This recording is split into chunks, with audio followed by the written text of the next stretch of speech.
The year is 1948. The British military is withdrawing from a region they've held control over for decades. As they leave, tensions rise.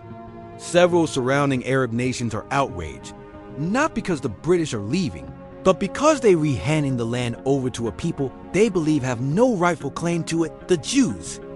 Jews from across the globe are migrating to this land, declaring it their homeland, despite the objections of neighboring states. In response, Egypt, Syria, Lebanon, Iraq, and Jordan launch a military assault against the newly formed state of Israel. But something unexpected happens. The Jewish people not only survive the onslaught, they established the modern nation of Israel for the first time in nearly 2,000 years.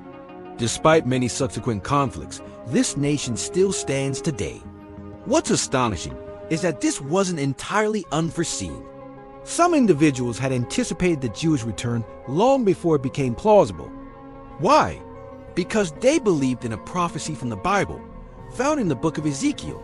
This ancient text foretold that the Jewish people would be scattered around the world and later regather in their ancestral land after a long period of suffering, during what the Bible refers to as the last days.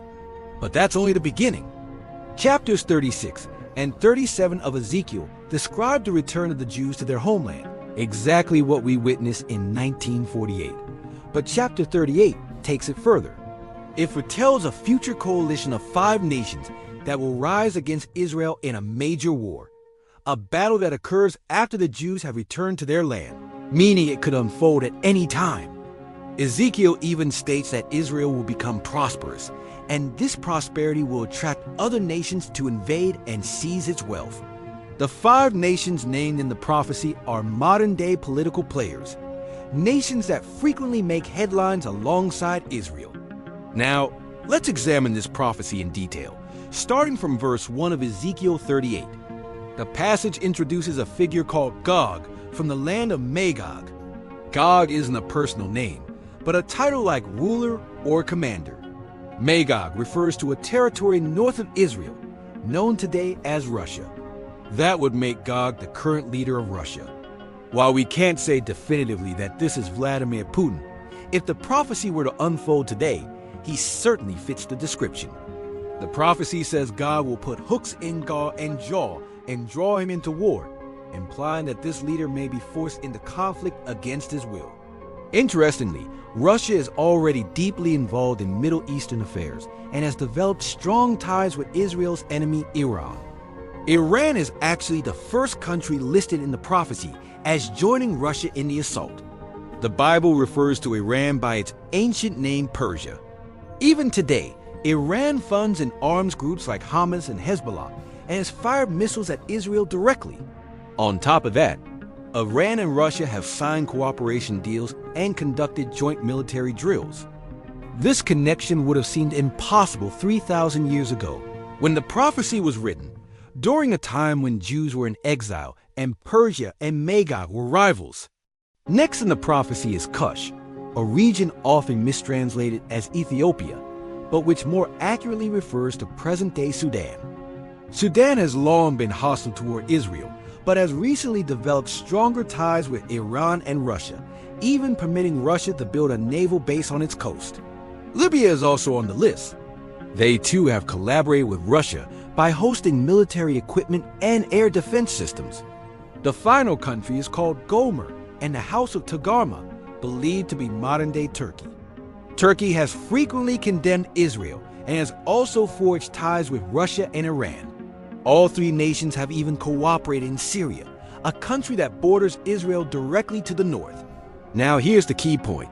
These 5 nations, Russia, Iran, Sudan, Libya, and Turkey, are predicted to launch a coordinated attack on Israel, specifically targeting the mountainous region known as the Golan Heights. Israel captured this strategic highland during the Six-Day War of 1967. It borders Syria, where these allied nations are exerting growing influence today. According to Ezekiel 38, these armies will invade like a storm, covering the land like a cloud. But before they can strike, a massive earthquake, larger than any Israel has ever experienced, will strike. Then, in a series of divine interventions, the invaders' weapons will malfunction, causing chaos. The armies will turn on each other, and God will send down fire, hail, and burning sulfur. Even more shocking is what comes next. The prophecy states that fire will fall not only on Magog, but also on the coastlands, peaceful regions far from the war.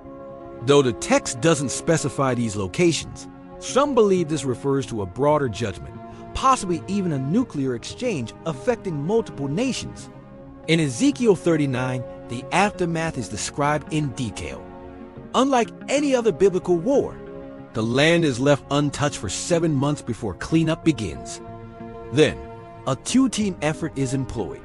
One team searches for bodies, marking their locations, while a second team, composed of specialists, carries out the burial operation in a remote area southeast of the Dead Sea.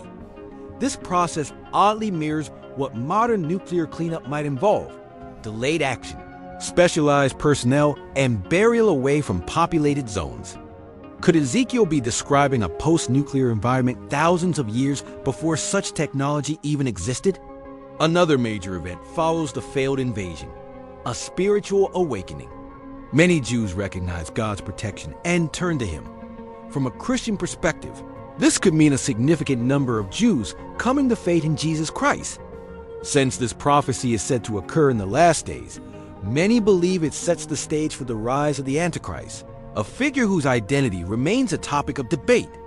If you're curious about that, I've created an entire video exploring who the Antichrist might be. Click here to watch it.